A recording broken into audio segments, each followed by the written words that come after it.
2, 1, action. Assalamualaikum warahmatullahi wabarakatuh. Waalaikumsalam warahmatullahi wabarakatuh. Ya, sebelum kita mulai pembelajaran pada siang hari ini, sebaiknya kita berdoa terlebih dahulu agar pembelajaran hari ini berjalan dengan lancar. Silakan ketua kelas untuk dipimpin berdoa. Siap, gerak. Doa mulai.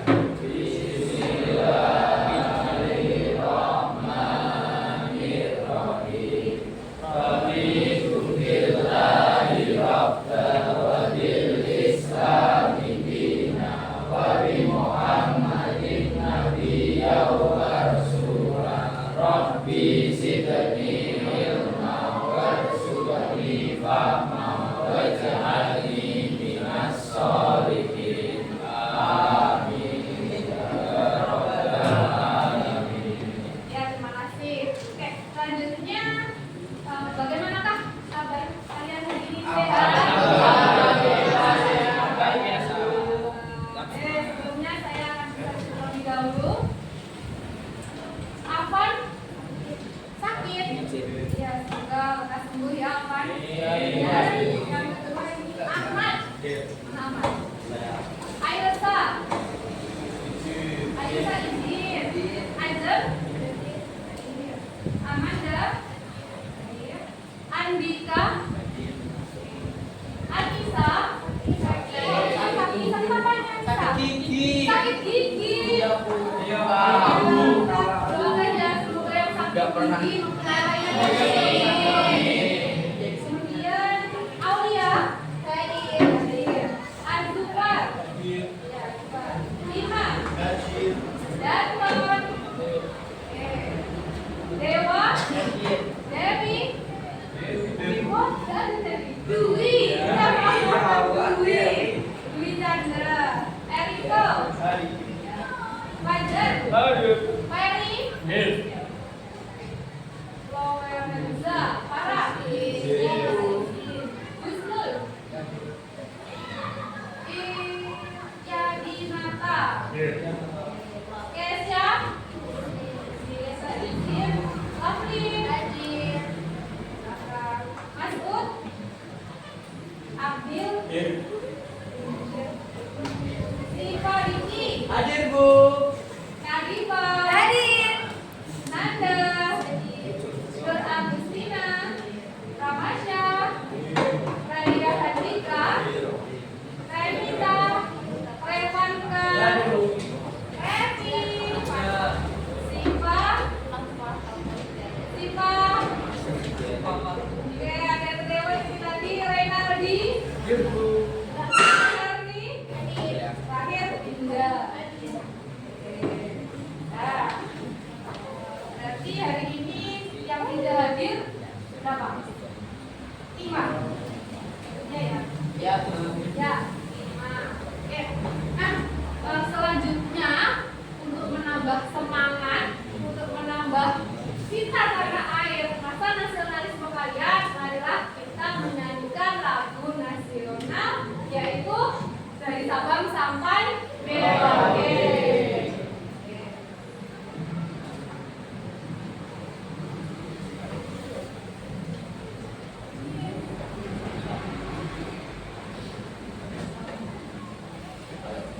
Sudah siap? Berdiri ya? Silakan berdiri.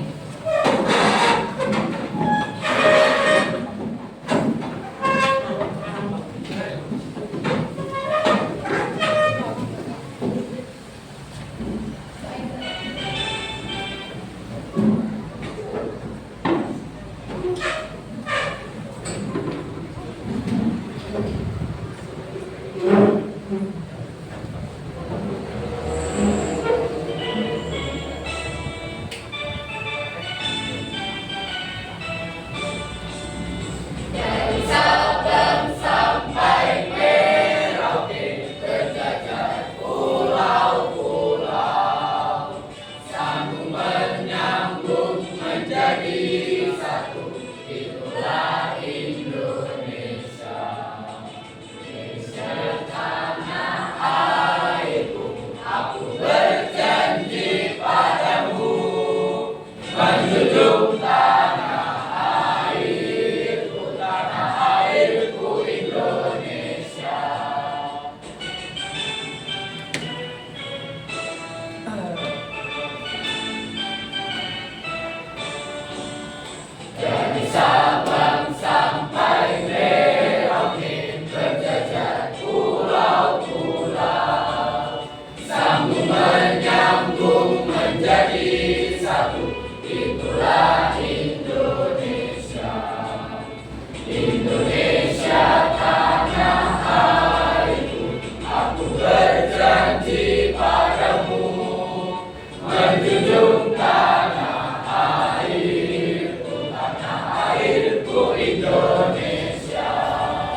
Oh iya, apa Diki? Tentang mempelajari harmoni dalam keberagaman, Bu. Ya, mempelajari tentang harmoni dalam keberagaman. Adakah yang masih ingat keberagaman apa saja Kak di Indonesia ini? Ada. Ya, ada keberagaman agama, keberagaman suku, Bahasa.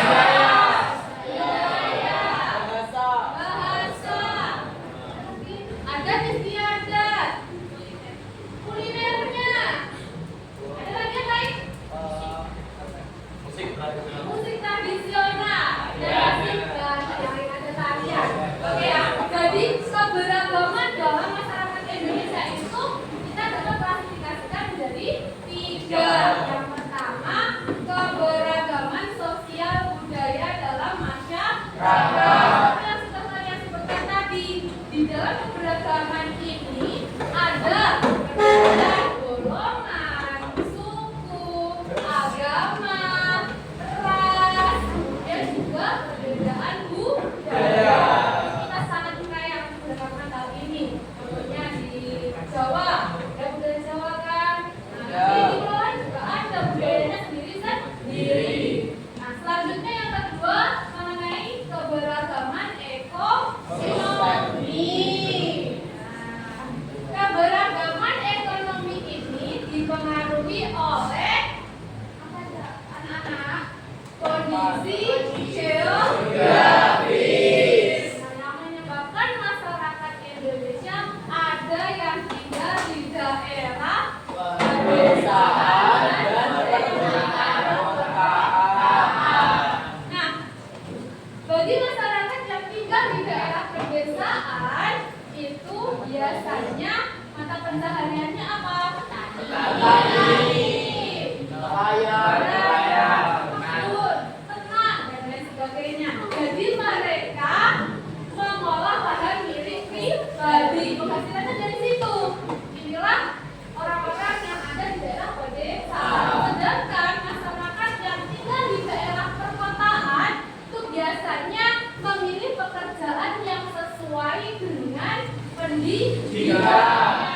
Jadi misalkan ada yang kuliah jurusan teknik ya, nanti mereka akan mencari pekerjaan di perusahaan sesuai dengan ijazah yang dimiliki. Dan di sini ada keberagaman akan ekonomi dari masyarakat Indonesia itu sendiri. Nah, yang ketiga adalah keberagaman gender.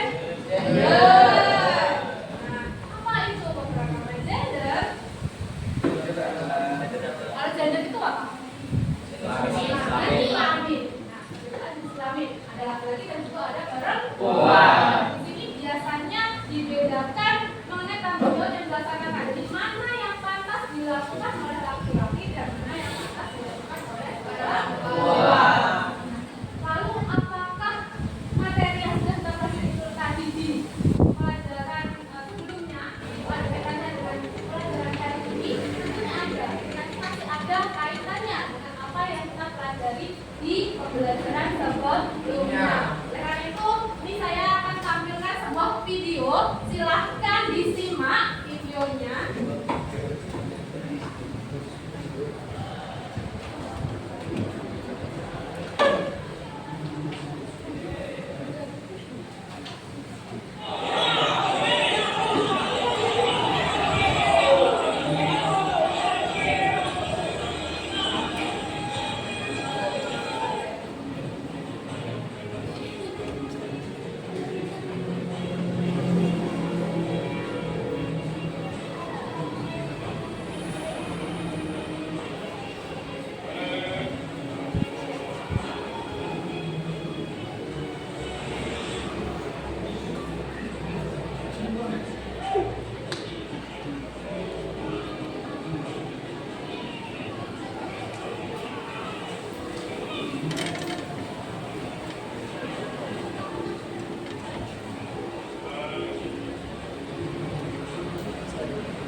konflik. Perselisihan. Nah, jadi ini akibat dari adanya keberagaman tadi. Setelah kita tahu bahwa keberagaman di masyarakat Indonesia itu sangatlah beragam, di sini ada potensi terjadinya konflik, adanya perselisihan, adanya perpecahan. Nah, inilah yang akan kita bahas hari ini, yaitu tentang identifikasi potensi konflik dalam masyarakat yang beragam. Jadi ya, tujuan pembelajaran kita hari ini, yaitu peserta didik kalian ini diharapkan mampu mengidentifikasi potensi konflik dalam masyarakat yang beragam. Sebelumnya, apakah yang dimaksud dengan konflik itu? Permasalahan. Ada lagi yang lain? Mari, Pak. Oh, iya, berarti permasalahan. Ya, yang di belakang. Ini versi perselisihan. Ada lagi yang lain? Pertengkaran.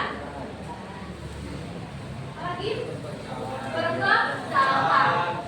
Jadi, pengertian konflik itu sendiri kita bisa lihat di dalam kamus besar bahasa Indonesia yang dinamakan konflik itu perpecahan, kemudian perselisihan.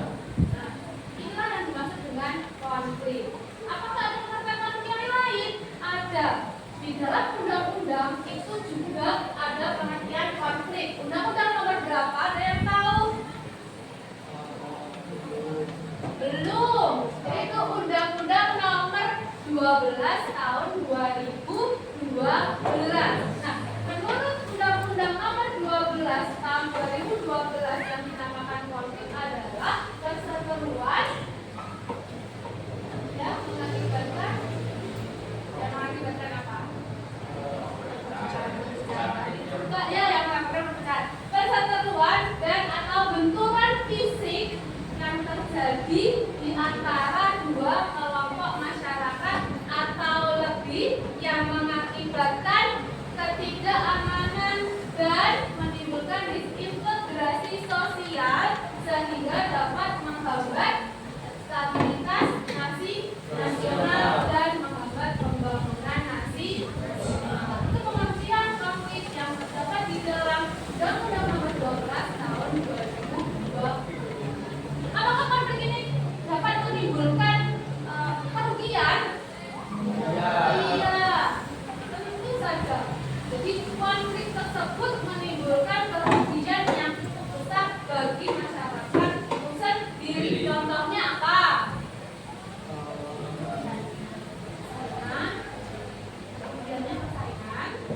Ada lagi yang lain mungkin? Dijauhi masyarakat. Contoh konflik yang pernah terjadi. Beda pendapat. Tadi yang terjadi tawuran belajar itu kan juga konflik. Mungkin dampaknya apa itu tadi? Dampaknya nama sekolah menjadi Nama tercemar. sekolah juga bisa tercemar.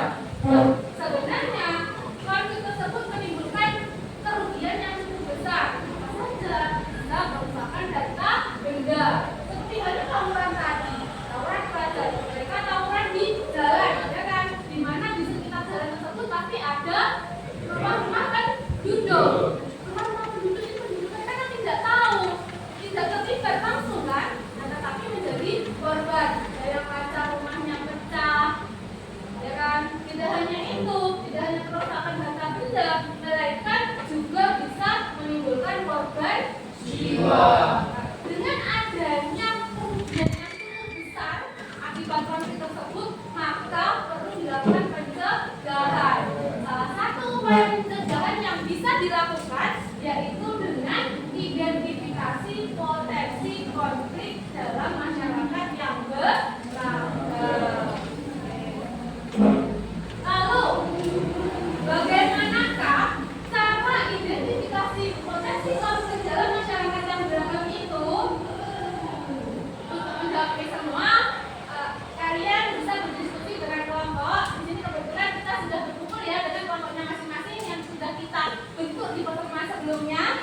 Ya, nah, akan saya bagikan LKPD-nya, lembar kerja kelompoknya. Bentar. Kelompok 1. Kelompok 2. Kelompok 3. Ibu nomor 3. Kelompok 4. Iya betul. Kelompok 5. Atau kelompok 6 di kelompok 5. Oke. Nah. Sudah ya, setiap kelompok sudah mendapatkan lembar kerja kelompoknya. Nah, apa yang akan kalian lakukan di sini? Jadi yang pertama, setiap kelompok silahkan memilih satu konflik. Silahkan pilih satu konflik yang terjadi di masyarakat, sekolah, keluarga, maupun perusahaan atau industri. Jadi pilih salah satu di antara empat ini. Setelah kelompok memilih satu konflik, maka selanjutnya yaitu silahkan bersama dengan kelompok melakukan observasi tentang konflik yang dipilih. Kalian bisa mengumpulkan informasi tersebut melalui pengamatan langsung. Itu terjadi di lingkungan sekitar atau juga terlibat dalam konflik tersebut.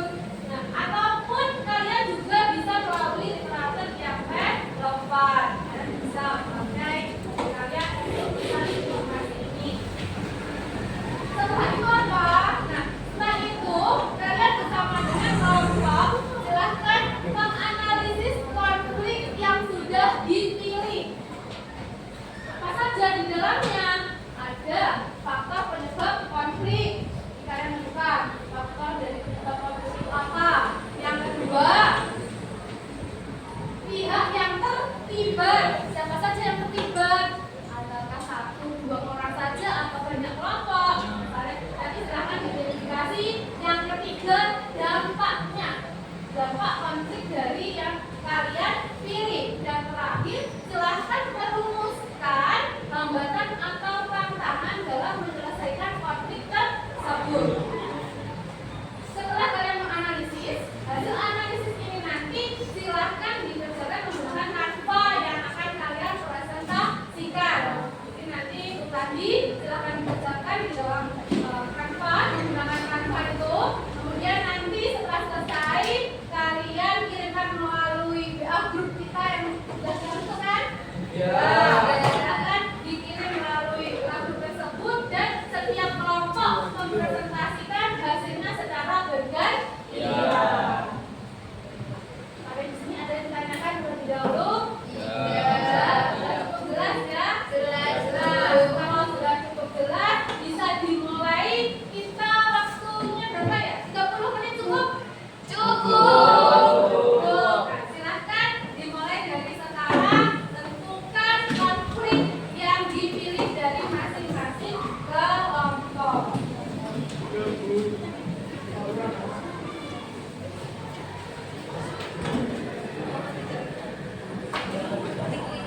cari ya, ini faktornya apa, faktor penyebab tersebut itu apa. Dan kita terbatas bersama dengan sayangnya, jangan lupa diidentifikasi juga 6 pihak yang terkait. Oh, itu siapa saja? Apakah ada dari pihak terbuka?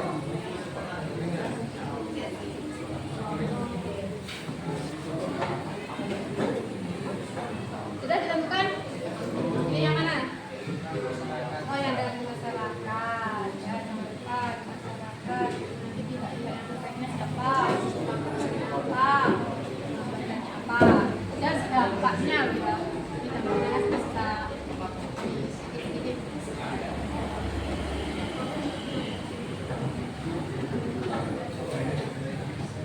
Sudah ditentukan? Yang pilih yang mana? Oh, yang perusahaan atau industri. Oke, maka biar di sana tadi pilih masyarakat, yang di sana ada yang memilih bisa. Oke, bakal ditanyakan. Belum ada?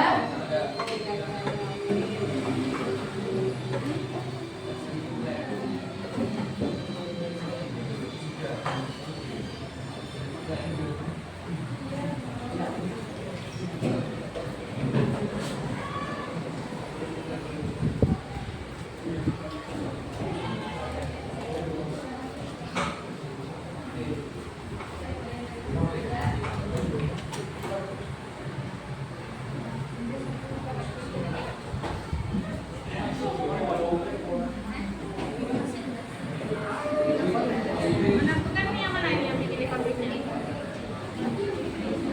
Di perusahaan juga sama. Iya. Tidak ada yang pilih di pabrik yang ada di rumah atau di keluarga? Masyarakat. Nah, ini juga dari masyarakat. Jadi masyarakat perusahaan sama yang di sini.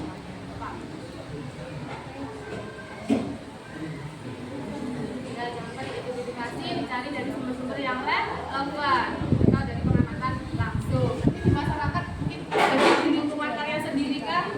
Iya, di lingkungan kalian sendiri. Tentang apa ini? Perbedaan pendapat saat pemilu. Oh, perbedaan pendapat saat pemilu. Berarti baru saja terjadi ya? Iya. Masih. Oh, dicari, diidentifikasikan dengan baik.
It's time to begin the 10th lesson.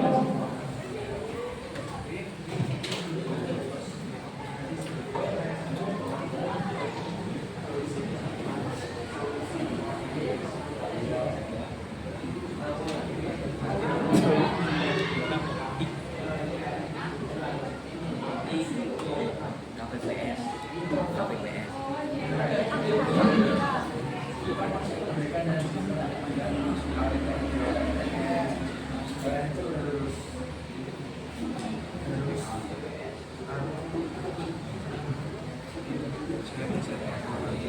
oke. Presiden, pemerintahan dan masyarakat. Oke. Apa siswa yaitu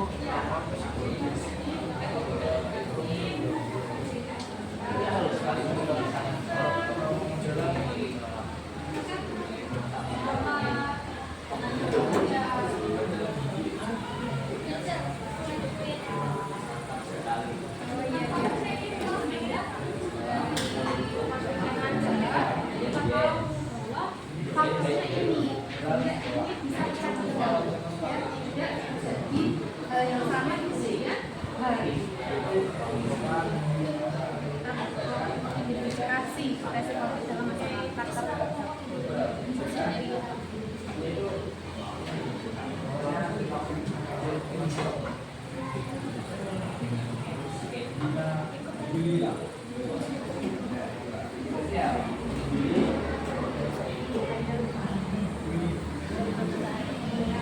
Bagaimana nih teman-teman?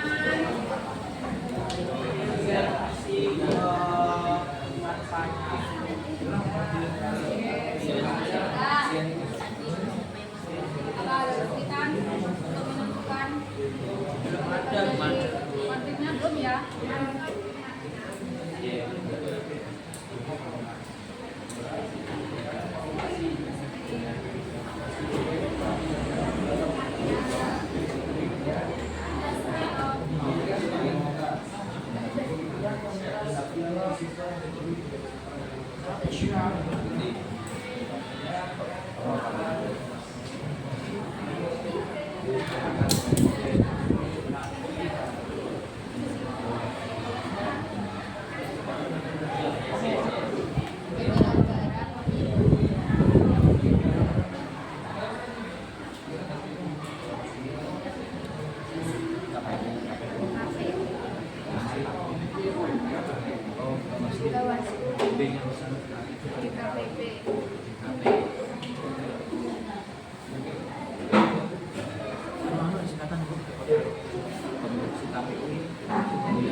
Jika saya mengatakan kata dan di dalamnya ada huruf O,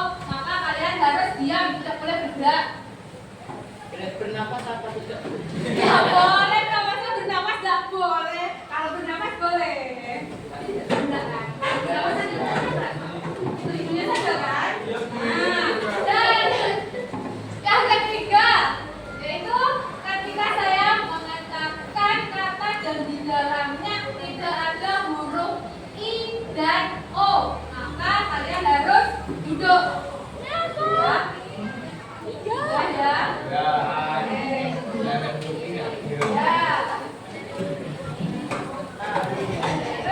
Kita coba konsentrasi.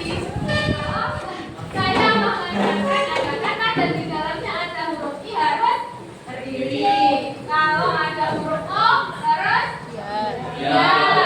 Kalau tidak ada huruf I dan O duduk. Menari. Menari. Ini terakhir nih. Yo, konsentrasi. Bergoyang.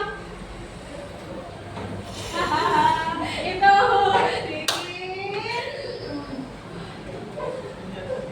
Alamat. Menyapu.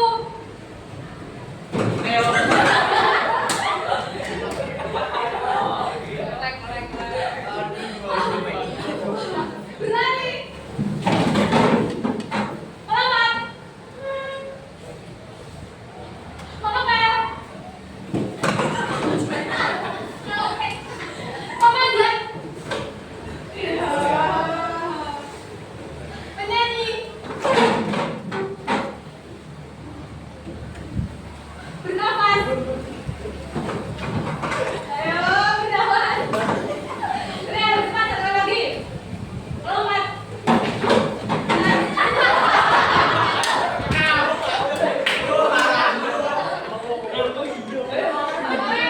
Konsentrasi, konsentrasi. Lompat.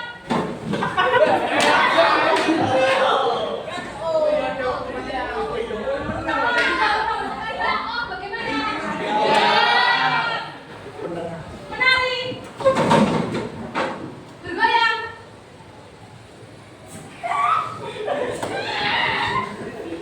Duduk.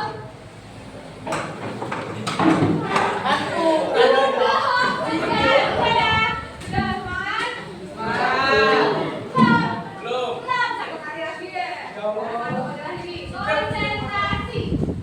Menyapu.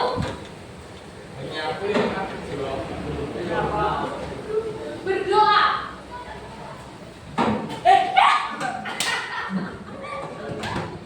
Melompat. Menyanyi. Menari. Bergoyang. Mengepel.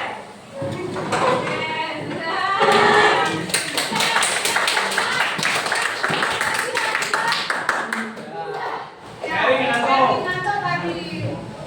Maka dilanjutkan lagi pengerjakan tugasnya tadi.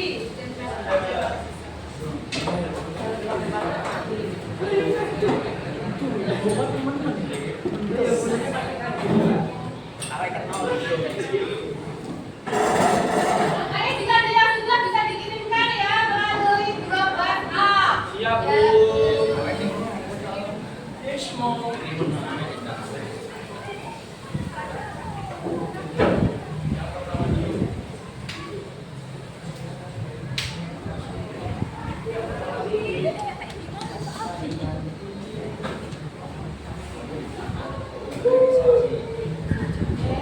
Ini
Tinggal satu kelompok yang belum. Ada kendala?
Dia dari absen 15. Baik, yang pertama-tama kita membahas tentang latar belakang. Konflik perbedaan pendapat adalah ketegangan yang muncul ketika individu atau kelompok memiliki pandangan ide atau nilai yang berbeda. Contoh konflik perbedaan pendapat di lingkungan masyarakat. Pemilihan umum. Pemilihan umum menjadi salah satu kegiatan yang digunakan sebagai sistem demokrasi di berbagai negara. Istilah pemilihan umum berbicara pada suatu proses menentukan pilihan terhadap pemimpin atau wakil rakyat yang dilakukan oleh seluruh rakyat atau pemilih. Salah satu contoh pemilihan umum yang kerap terjadi perbedaan pendapat ialah pemilihan presiden. Pada kegiatan pemilihan umum antar masyarakat selalu terdapat perbedaan. Faktor penyebab tersebut terjadi karena memiliki sudut pandang yang berbeda. Adanya perbedaan ini haruslah saling menghargai agar tidak menimbulkan konflik yang berkelanjutan. Yang terlibat dalam konflik satu KPU pemilihan umum, dua Bawaslu, Badan Pengawas Pemilu, tiga BKKP, Dewan Kehormatan Penyelenggara Pemilu, tiga Legislatif, empat partai politik, lima pemilih AKC. Penyebab konflik perbedaan pendapat, nilai dan keyakinan yang berbeda dalam prinsip moral atau keyakinan agama dapat memicu konflik. Dua, pengalaman dan latar belakang budaya, pendidikan, dan pengalaman hidup dapat mempengaruhi cara pandang seseorang. Juga komunikasi yang tidak efektif dalam pengalaman akibat cara penyampaian atau interpretasi yang berbeda dapat membentuk situasi. 4. Emosi. Ketegangan emosional dapat membuat perbedaan pendapat dan menghambat dialog konstruktif. Dapat konflik perbedaan pendapat. 1. Hubungan yang rusak. Ketegangan dapat merusak hubungan antar individu atau kelompok. 2. Keterbatasan kolaborasi. Konflik yang tidak diselesaikan dapat mengalami kerjasama dan produktivitas. 3. Peningkatan stres. Konflik dapat menimbulkan ketidaknyamanan dan stres bagi pihak-pihak yang terlibat. Penyelesaian konflik perbedaan pendapat. 1. Dialog terbuka. Mendorong percakapan yang jujur dan saling mendengarkan. 2. Komunikasi yang jelas. Menggunakan bahasa yang jelas untuk menghindari kesalahpahaman. 3. Empati. Mencoba memahami perspektif dan perasaan pihak lain. 4. Fokus pada solusi. Mencari titik temu atau solusi yang dapat diterima bersama.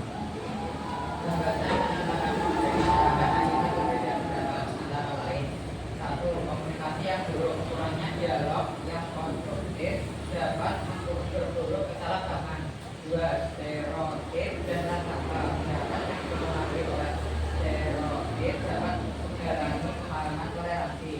3. Kepentingan pribadi dan politikal. Ketika individu dan kelompok lebih mengutamakan kepentingan pribadi, konflik dapat semakin meningkat.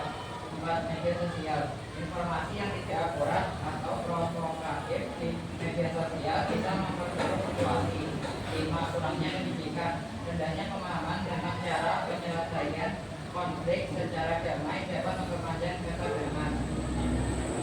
2.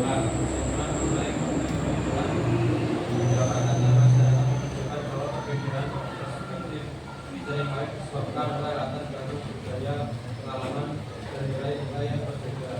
Meskipun konflik ini dapat menimbulkan ketegangan, mereka sudah memberikan ruang untuk dialog dan pemahaman yang lebih luas. Penting untuk membangun komunikasi yang konstruktif dan mengakibatkan toleransi antar masyarakat dapat belajar dari perbedaan dan menemukan solusi yang berbeda. Apakah ada pertanyaan? Ya, silakan.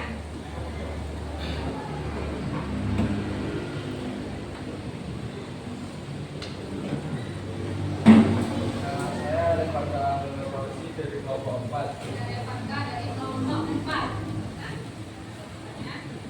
Saya ingin bertanya, apa contoh konflik perbedaan pendapat di lingkungan masyarakat? Apa contoh konflik perbedaan pendapat di lingkungan masyarakat? Terima kasih. Terima kasih. Apakah ada yang ingin bertanya lagi?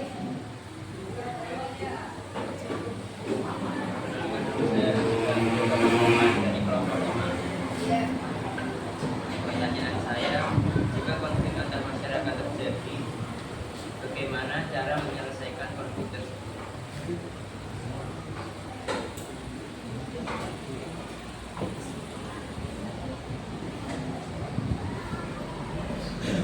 Mungkin masih ada kan dari kelompok yang lain? Mau ada? Jadi kelompok 2.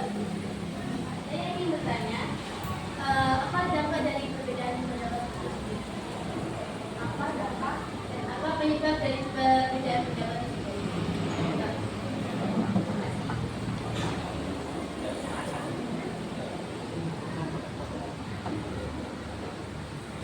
Sudah bisa langsung dijawab dari kelompok 1.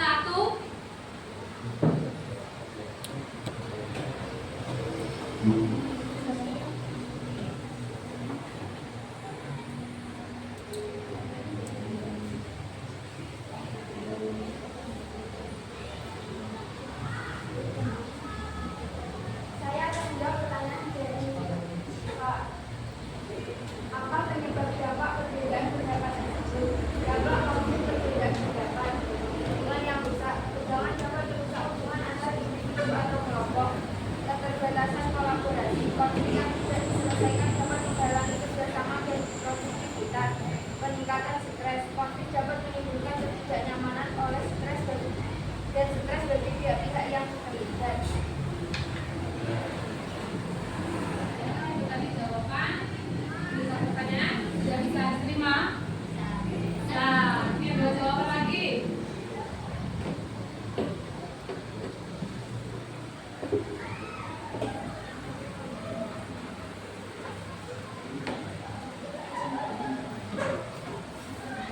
Contoh konflik perbedaan pendapat di lingkungan masyarakat.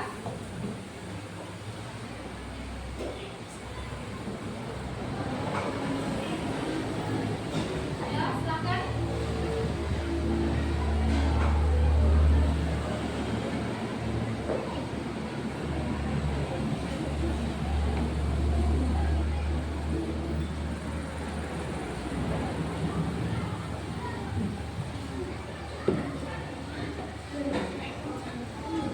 Oke, terus kita berganti ke kelompok 2. Kelompok 1. Ada juga pertanyaan yang belum terjawab.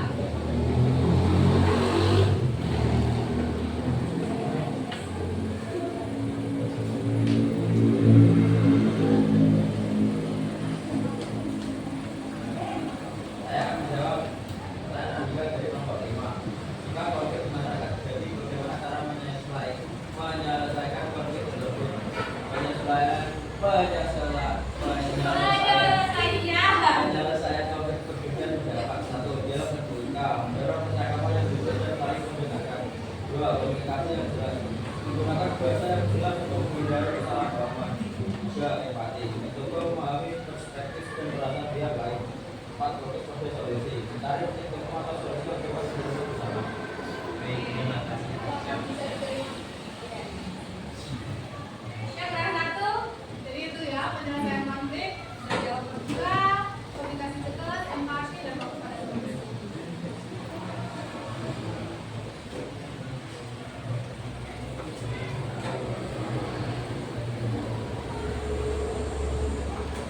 Saya akan menjawab pertanyaan dari Evan kelompok 4. Apa contoh konflik perbedaan pendapat? Contoh konflik perbedaan pendapat di lingkungan masyarakat dapat mencakup perdebatan tentang pembangunan infrastruktur seperti jalan atau gedung yang mungkin bertentangan dengan kepentingan lingkungan. Selain itu, isu seperti pemilihan ketua RT atau memutuskan pemerintahan lokal juga sering menimbulkan perbedaan pendapat. Nah, bisa dipahami ya dari kelompok 1 tentang konflik yang ada di lingkungan masyarakat. Tadi yang diambil mengenai perbedaan pendapat. Bisa ditutup dari kelompok 1. Mungkin itu dari kelompok 1. Bila ada salah kata dan salah apa? salah kata, mohon maaf. Wassalamualaikum warahmatullahi wabarakatuh. Waalaikumsalam warahmatullahi wabarakatuh. Selanjutnya, Bapak Ibu sudah siap? Siap, ya silahkan.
di berusaha. Sebelumnya kalau teman-teman yang lain grupnya ada 6 anak, di sini kami kekurangan anak karena ada beberapa anak dari kami yang di sini. Jadi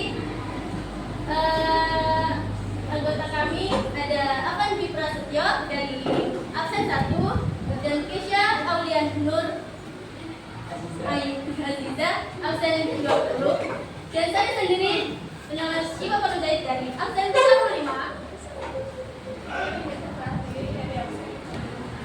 Saya Madam Putri Faradani dari absen 5.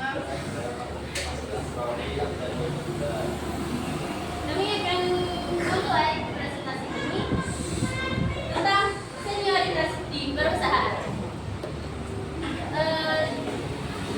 Siapa yang masuk konflik dalam senioritas perusahaan ini? Yaitu ada senioritas dan junior di tempat kerja. Faktor penyebab konfliknya itu ada perbedaan tingkat jabatan, adanya rasa iri, dan juga kekalasan. Senioritas di perusahaan. Interaksi antara senior dan junior di tempat kerja seringkali menjadi area yang rentan mengalami kesenjangan masalah. Senior seringkali menunjukkan perilaku yang mengedepankan kuantitas daripada kualitas, sementara junior seringkali terpaksa untuk mengikuti jejak mereka demi mendapatkan pengakuan dan penilaian yang baik. Senior di tempat kerja seringkali memiliki pengaruh yang kuat terhadap budaya perusahaan. Beberapa perilaku toksik yang sering terlihat dari senior seperti memberikan tekanan untuk bekerja mengkritik dan merendahkan junior yang tidak bisa menyelesaikan tugas dengan cepat dan memperlihatkan sikap senioritas dan tidak mau mengakui kelebihan dan kesalahan junior. Melakukan konflik senioritas adalah masa ujian kepemimpinan yang terpanggil dari suatu perusahaan atau organisasi. Ini berarti bahwa orang yang bekerja di suatu perusahaan Agak keras ya suaranya. Yang belakang tidak kedengaran. mereka yang memiliki lebih banyak pengetahuan ini bisa mendapatkan pangkat atau status yang lebih tinggi di perusahaan mereka dan dapat menikmati hak istimewa. Pembelajaran hari ini akan berakhir dalam Pembentangan dan tantangan penyelesaian konflik. 1. Junior yang takut melawan karena masih memiliki rasa hormat kepada senior. Yang kedua, teman kerja yang tidak berani melapor ke atasan karena takut menjadi korban selanjutnya. Dampak konflik. Senioritas menimbulkan rasa takut junior akibat adanya senioritas yang tidak sehat. Senioritas yang salah dapat memberi kesan buruk terhadap lembaga pendidikan formal. Strategi dalam mengatasi senioritas yaitu dengan menegakkan nama-nama yang sesuai. Jika nama-nama tersebut muncul pada aplikasi yang positif, yakni mempercayakan semua kegiatan serta adanya tindakan tanpa berbeda yang sama dan saling membawa sesuai dengan perusahaan. Cara-cara memutuskan senioritas yang berbeda. Kami itu mengalihkan kesimpulan. Kedua, tetap profesional, lalu menghargai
Saya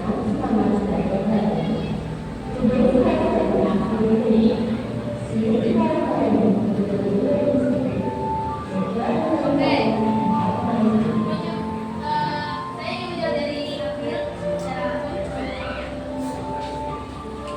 apa penyebab konflik perbedaan apa penyebab konflik di dunia perusahaan? Penyebabnya itu ada beberapa, itu faktor yang memicu munculnya konflik kerja antara lain adalah sifat negatif pribadi, perbedaan dalam penyelesaian pekerjaan, komunikasi, kecemburuan, komitmen kerja, tidak ada yang kerjasama, ketidakpuasan kerja, dan masalah pribadi di luar pekerjaan. Oke, terima kasih.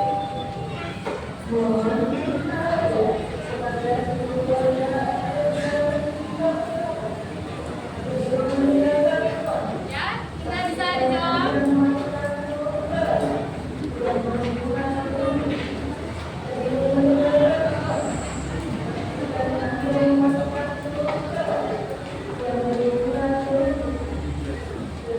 Apa di pertanyaannya?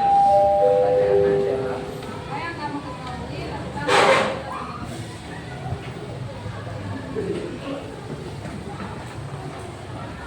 bisa dijawab langsung dari nomor 2 tentang senioritas yang ada di perusahaan. Jadi, saya jawab dari kelompok 4. Senioritas adalah masa kerja berkelanjutan yang diperpanjang di suatu perusahaan atau organisasi. Dampaknya, senioritas ini sebenarnya bisa menjadi positif apabila kita bisa mengendalikannya. Dan senioritas ini bisa menjadi negatif dan bisa menimbulkan rasa takut junior akibat adanya senioritas yang tidak sehat. Jadi senioritas yang salah dapat memberikan kesan buruk terhadap lembaga pendidikan formal. Terima kasih. Terima kasih atas jawabannya. Oke, terima kasih. Bisa ditutup dari nomor 2. Apabila ada salah kata yang sudah saya katakan tadi, saya mohon maaf. Terima kasih atas perhatiannya. Wassalamualaikum warahmatullahi wabarakatuh. Waalaikumsalam warahmatullahi wabarakatuh. Tadi kelompok 1 tentang konflik yang ada di masyarakat. Kelompok 2 yang ada di perusahaan. Sekarang yang ada di sekolah. Dari kelompok 4. Kelompok 4 juga ada di sekolah? Oke, silakan kelompok 4.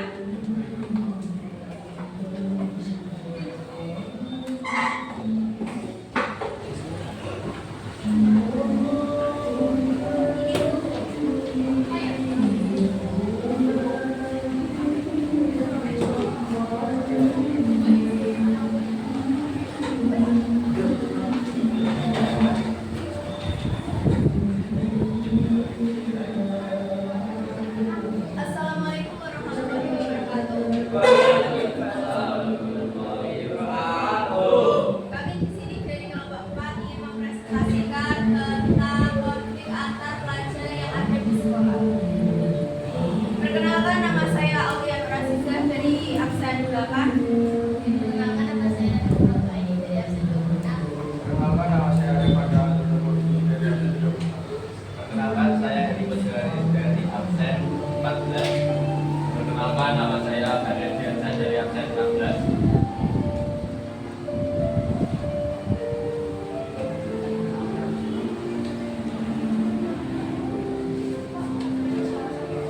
Yang pertama ialah solidaritas kelompok dan gengsi sekolah. Banyak siswa yang terlibat dalam tawuran merasa memiliki tanggung jawab untuk membela nama baik atau gengsi sekolahnya. Rasa solidaritas yang berlebihan ini seringkali mendorong mereka untuk melakukan kekerasan terhadap siswa sekolah lain. Kedua, lingkungan sosial. Pengaruh lingkungan baik dari teman sebaya, lingkungan sekolah maupun masyarakat sekitar sangat berpengaruh. Dalam beberapa kasus, lingkungan yang bermisi terhadap kekerasan atau memiliki sejarah konflik antar kelompok bisa mengalami perilaku agresif. Yang ketiga, pola asuhnya antar belakang keluarga.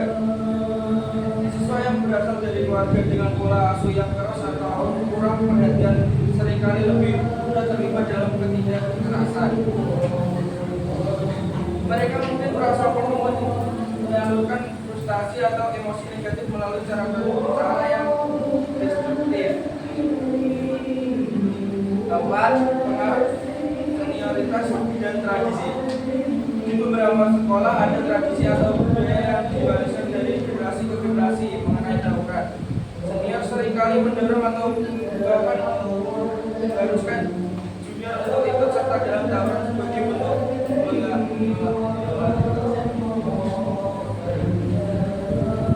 kelima, pengaruh media dan sosial media. Media sosial seringkali digunakan untuk mengatur dan memprovokasi konflik antar sekolah. Selain itu, tayangan kekerasan di televisi atau video game juga bisa mempengaruhi perilaku agresif siswa. Keenam, kesenjangan sosial dan ekonomi. Dalam beberapa kasus, kesenjangan sosial dan ekonomi antara siswa atau antar sekolah yang berbeda juga dapat memicu kecemburuan sosial yang berujung pada konflik. 7. Kurangnya pengawasan dan pembinaan di sekolah. Ketika pihak sekolah kurang memberi pengawasan, pembinaan dan pendidikan karakter yang baik, siswa akan lebih mudah terjerumus ke dalam konflik antar kelompok. Tawuran antar sekolah tidak hanya disebabkan oleh salah satu faktor tunggal, tetapi lebih pada kombinasi berbagai faktor yang saling mempengaruhi. Solusi untuk masalah ini memerlukan pendekatan yang menyeluruh, termasuk perbaikan dalam sistem pendidikan, peran keluarga, serta intervensi dari pemerintah dan masyarakat. Dampak konflik antar pelajar sekolah. 1. Siswa, trauma psikologis dan menurunnya prestasi. 2. Bagi guru, kesulitan dalam mendidik dan menurunnya semangat kerja. 3. Bagi sekolah, citra buruk dan sanksi dari pemerintah. Jenis-jenis konflik fisik seperti bentrokan dan tawuran, verbal seperti ejekan pembinaan, dan sosial seperti bullying, marginalisasi kelompok. Solusi untuk mengatasi konflik yaitu 1. Pendekatan mediasi, mengundang pihak ketiga sebagai penengah. 2. Peningkatan komunikasi, meningkatkan dialog antar sekolah. 3. Pembentukan komunitas, siswa dan guru bekerjasama dalam program pencegahan konflik. Peran orang tua dan masyarakat. Pentingnya keterlibatan orang tua dalam mendidik anak terkait nilai-nilai sosial, kerjasama antara sekolah dengan masyarakat dalam menciptakan lingkungan yang kondusif. Kesimpulan, konflik antar sekolah perlu diatasi dengan pendekatan holistik.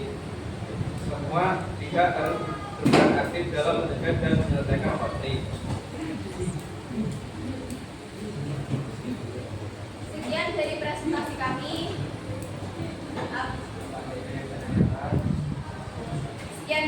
Kalau ada yang ditanyakan, yang bisa langsung ditutup. Oke.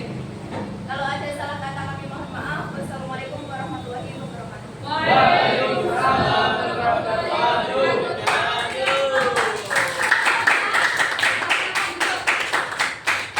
Jadi dari komponen ini tadi sebenarnya nanti masuknya materi, sebagian materi itu masuk di materi yang akan datang.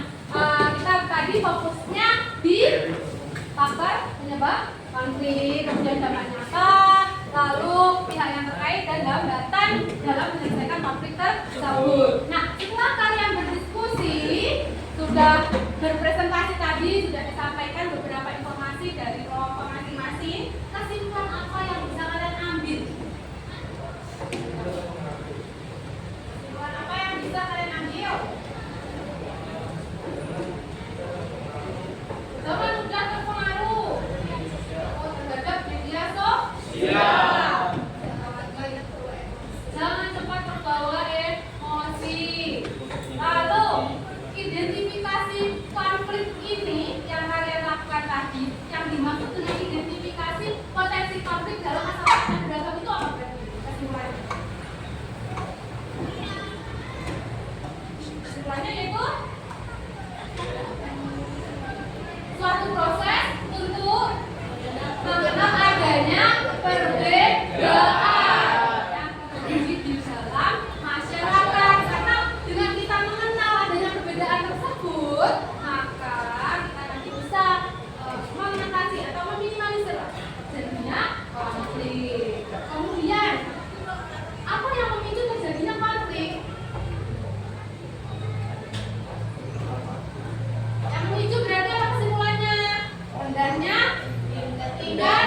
pendidikan. Kemudian terkait dengan kemiskinan, terkait dengan ekonomi juga ini. Dan ada terkait perbedaan pandangan politik.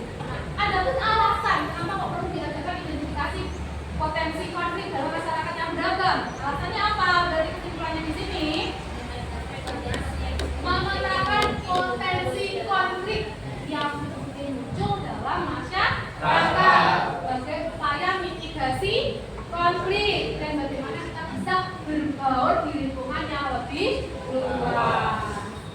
Materi identifikasi potensi konflik hari ini ada yang masih perlu ditanyakan atau belum paham? Sudah paham? Karena sudah paham, untuk lebih memahamkan lagi, saya ada kuis, silahkan dibuka Kahoot. Klik, diketik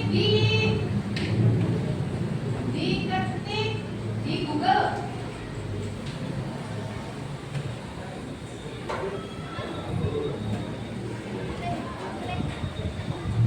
Sudah?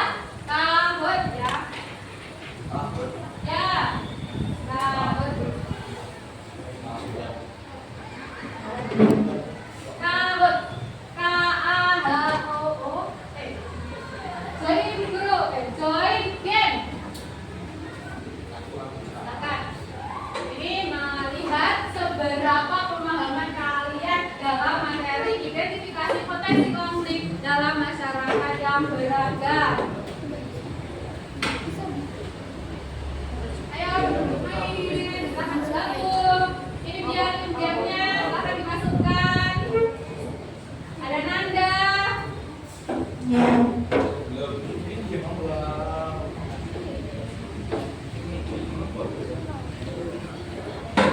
Ayo mana yang lain?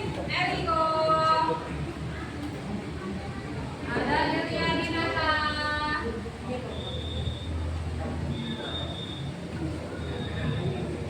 Ketiga Kahoot.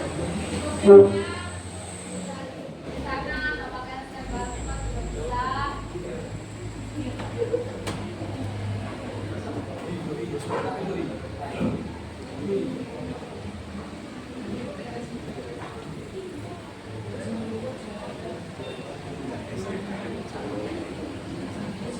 Ayo tambah lagi. Buka HP-nya ya, ikutin. Sudah. Ada yang mengalami kesulitan? Join.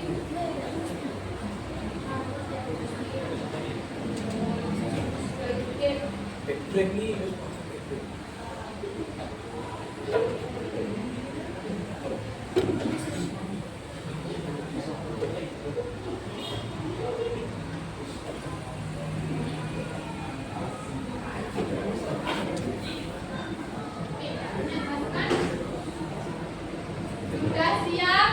Sudah. Siap ya, dimulai. Kita mulai. Ini diperhatikan, tangannya dari sini.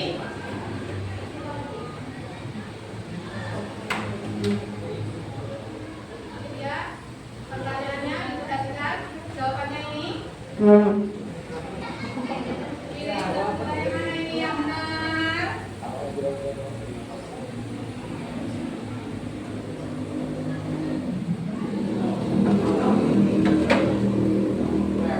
Oke, kita lihat.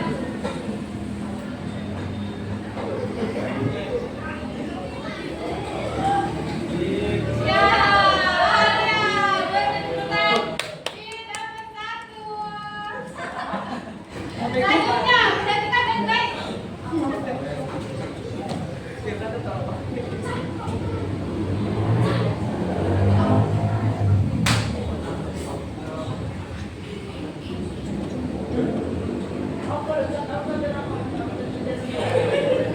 Nah, kalian pilih itu yang mana? Buka jawabannya. Jawabannya yang mana?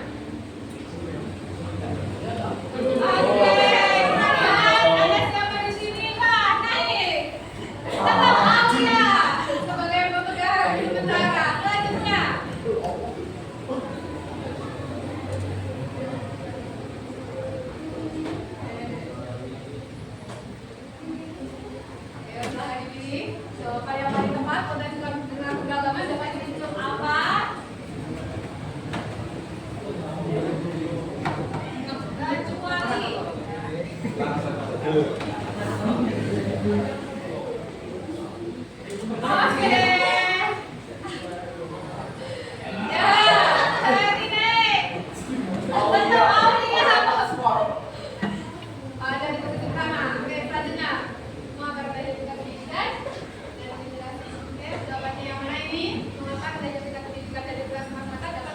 Konflik.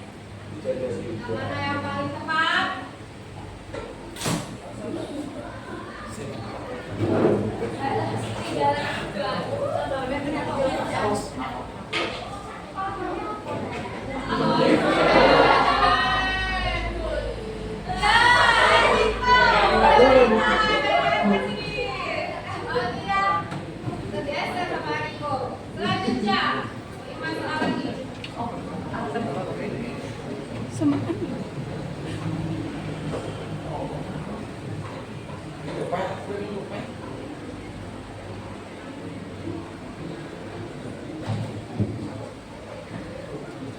Ayo yang mana?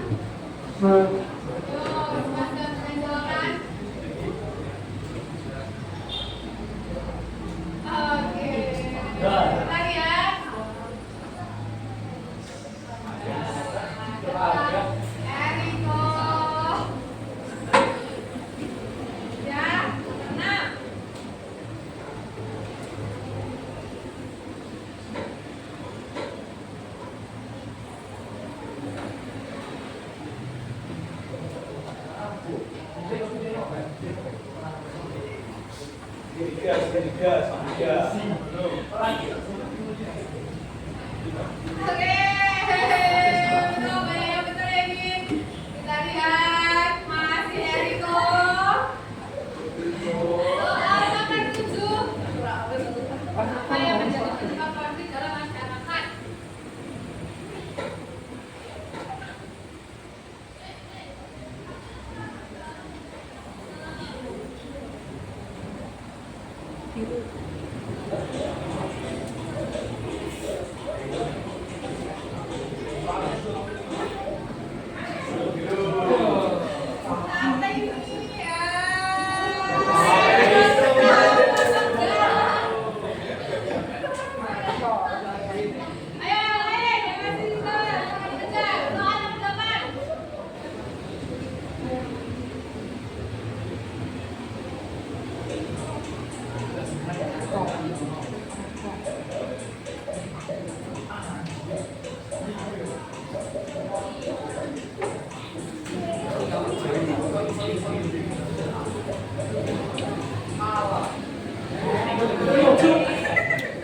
Kita lihat.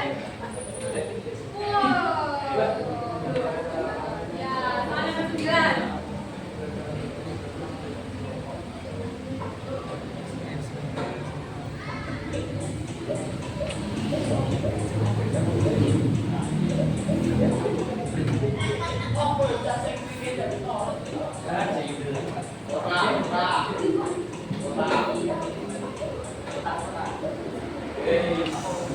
soal nomor 9. Ya, tetap Eriko.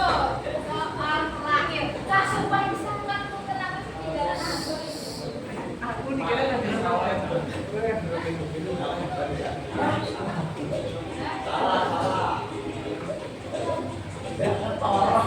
Alasan identifikasi potensi konflik dalam masyarakat yang beragam untuk perencanaan pengelolaan hubungan dan komunikasi, benar atau salah?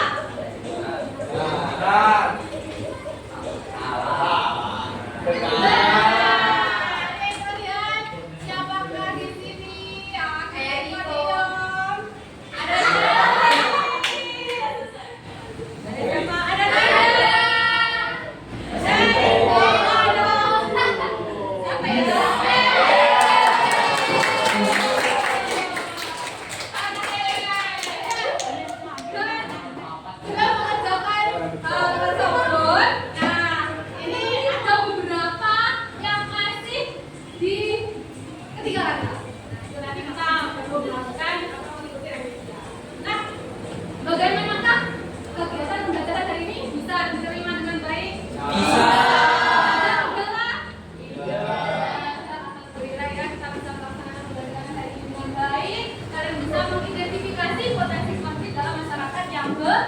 Nah, untuk pertemuan yang akan datang, nanti dipersiapkan, silahkan dipelajari. Kita nanti belajar tentang strategi dalam menyelesaikan konflik. Kalau misalkan sudah tahu konflik di masyarakat itu apa saja, identifikasi.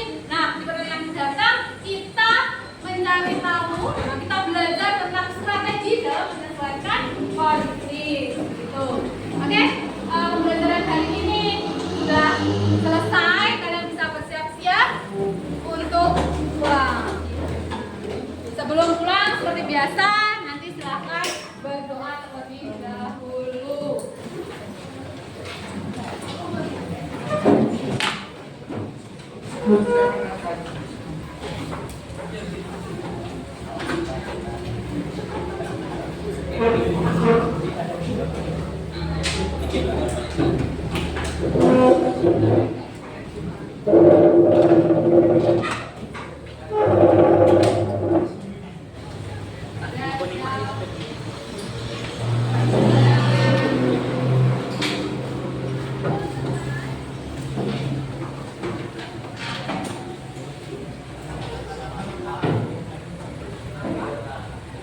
Bisa dipimpin untuk berdoa terlebih dahulu.